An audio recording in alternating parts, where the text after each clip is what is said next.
Hi everyone, welcome back to the 13th episode of Utshav kitchen. So first of all, Vijaya दशमीको सबैजनालाई एकदम धेरै शुभकामना छ। त्यसैगरी आज म हजुरहरुलाई एउटा नेपाली स्पेशल डिश भुटन र बटमास गुन्द्रुक साधेको देखाउन गइरहेको छु। त्यसको लागि सबैभन्दा पहिला हामी इन्ग्रेडिएन्ट्सहरुबाट सुरु गर्ने छौं। अब हाम्रो इन्ग्रेडिएन्ट्सहरु सबै रेडी भइसकेपछि हामी भुटनलाई उमाल्ने छौं। अब बोइल भइरहेको पानीमा हामीले भुटनलाई उमाल्ने छौं। त्यसको लागि पानीमा 2 चम्चा जति नुन हाल्नुस्। त्यसैगरी एउटा स्टार्निस, तेजपत्ता हाल्दिनुस्, 2-3 टा ल्वाङ, बोइल भइरहेको वाटरमा हजुरको भुटनको मासु हाल्दिनुस् बोइल गर्नको लागि। यसलाई कम्प्लिटली पकाउनु पर्दैन, 10 मिनेट बोइलमा राख्दिनुस्। त्यसपछि हामी यसलाई भुट्न जान्छौं।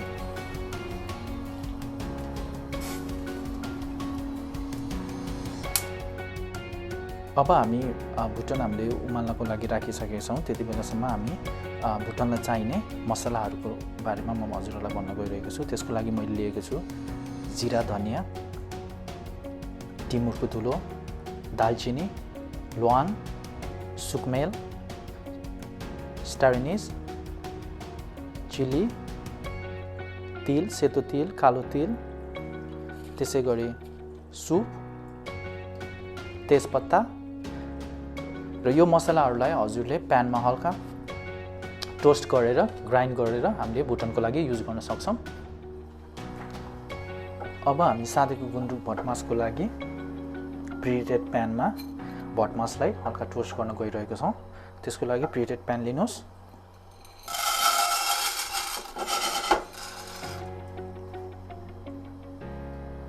यसलाई मजाले टोस्ट गर्नुस्।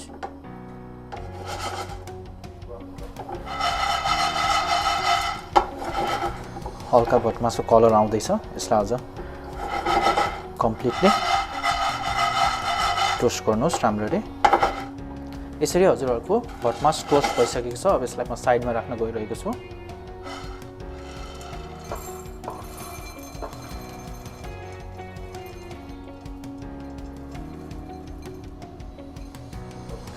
अब हाम्रो भटमास रेडी भइसकेको छ। अब हामी भुटनको लागि मसला टोस्ट गर्न गइरहेको छौं। त्यसको लागि मैले लिएको छु सेतो तिल, सबै मसलाहरुलाई टोस्ट गर्दियौं।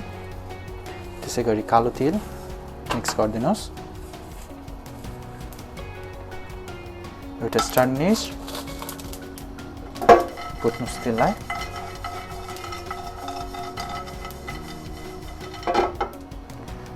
त्यसैगरी जिरा, धनिया, तेजपत्ता, सुकमेल, ल्वाङ, दालचिनी, रातो खुर्सानी सुकेको, सुफ,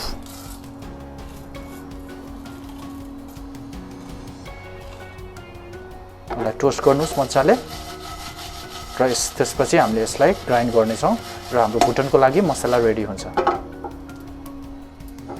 यसरी मसला रेडी भइसकेको छ, टोस्ट भइसकेको छ। यसलाई हामी ग्राइन्ड गर्छौं र भुटनको लागि युज गर्छौं। सो अब हामी भटमास साध्न गइरहेको छौं। त्यसको लागि हामी अघि टोस्ट गरेको भटमास लिने छौं।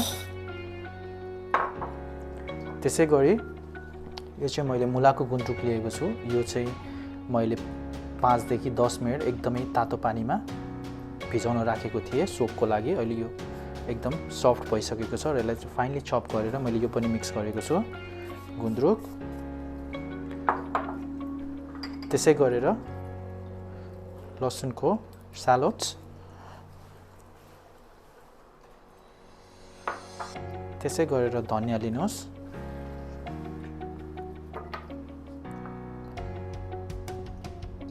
जिन्जर गार्लिकको ग्राइन्ड गरेको अथवा पेस्ट नि लिन सक्नुहुन्छ हल्का।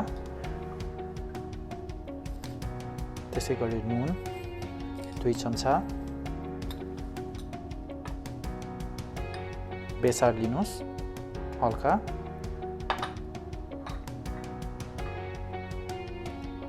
त्यसै गरेर टिमुरको धुलो,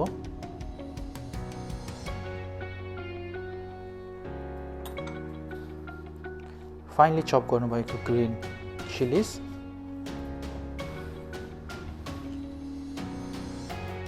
त्यसै गरेर अघि पोल्नु भएको टमाटर, यसलाई पनि मिक्स गरिदिनुहोस्।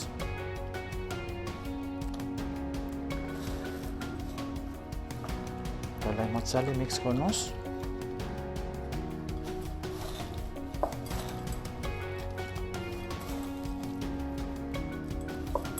यो मिक्स भइसकेपछि यसलाई एकछिन साइडमा राखेर हामीले यसलाई झान्न गइरहेको छौँ। त्यसको लागि हामीले मेथी, बेसारले यसलाई झान्नेछौँ। हल्का तेल हालिदिनुहोस्।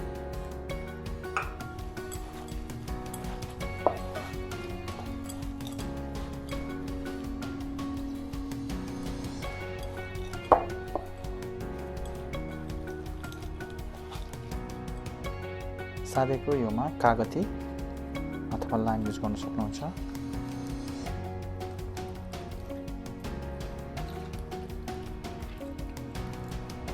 मिक्स गरिदिनुहोस् मजाले। अब यसपछि यसलाई झानेपछि हजुरको सादेको बटमास रेडी हुन्छ। यो हामी भुटनको लागि साइडको रूपमा युज गर्नेछौँ प्लेटमा।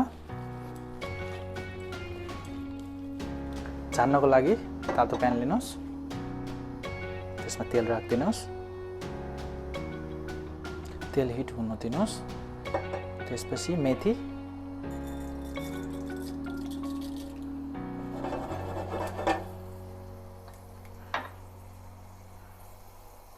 बेसार,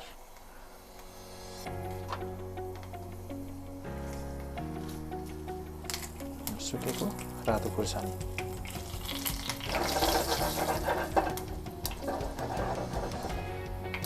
चाहिँ झान्नको लागि हाम्रो लागि मिक्स रेडी हुन्छ।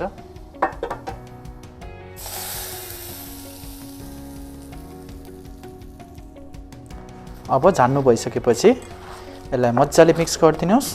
त्यसपछि हजुरहरूको सादेको गुन्द्रुक बटमास रेडी हुन्छ। मसला, सिजनिङ, नुन, यताउति कुराहरू त्यो हजुरको टेस्टमा भर पर्छ, त्यसैले आफूले आफ्नो टेस्ट अनुसार लिन सक्नुहुन्छ। त्यसै गरी हाम्रो सादेको बटमास र गुन्द्रुक रेडी भइसकेको छ। अब हाम्रो भुटन उसिनेर रेडी भइसकेको छ। अब यसलाई हामी सानो सानो पिस बनाउनेछौँ र त्यसपछि हामी यसलाई भुट्नेछौँ।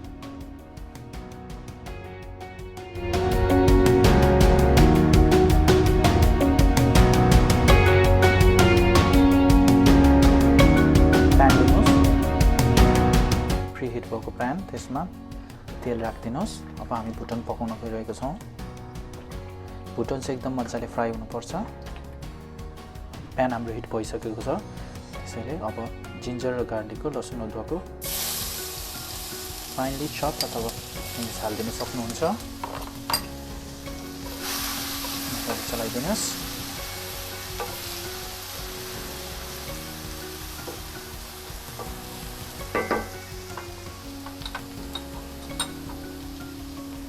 त्यसै गरी स्पुन चम्प बेसार हालिदिनुहोस्। तपाईँको भुटनलाई राम्रो कलर दिनेछ। त्यसपछि हजुरको भुटन एड गरिदिनुहोस्। यहाँ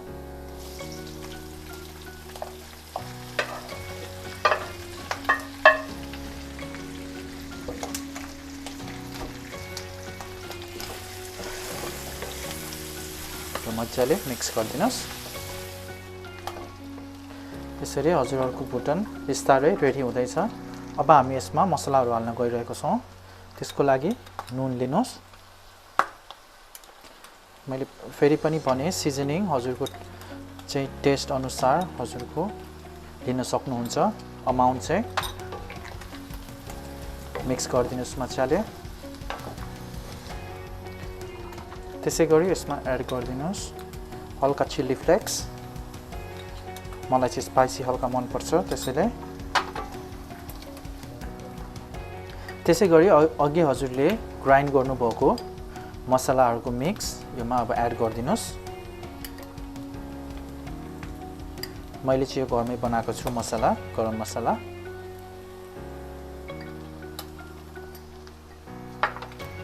मजाले मिक्स गरिदिनुस्।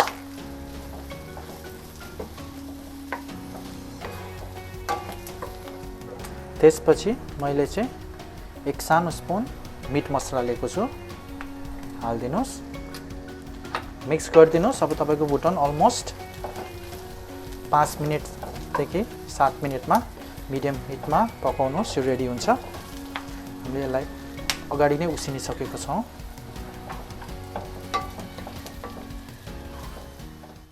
भुटन रेडी भइसकेको छ। यसलाई यसरी पनि प्लेटिङ गर्न सकिन्छ।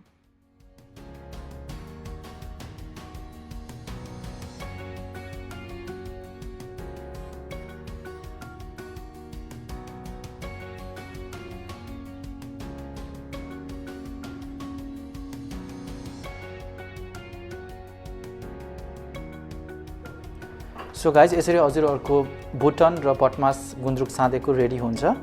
मैले चाहिँ यसलाई यसरी प्लेट गरेको छु, यो यस्तो देखिन्छ। यसरी भुटन र बटमास गुन्द्रुक साँधेको हजुरहरूले घरमा आफ्नो साथीभाइहरूसँग इन्जोय गर्न सक्नुहुन्छ। दसैँ आउँदैछ, रमाइलो गर्नुहोस्। So guys next video will be on something special as well. So till then stay tune. Please don't forget to like, share, subscribe and comment. Stay tuned guys. Stay safe. Thank you.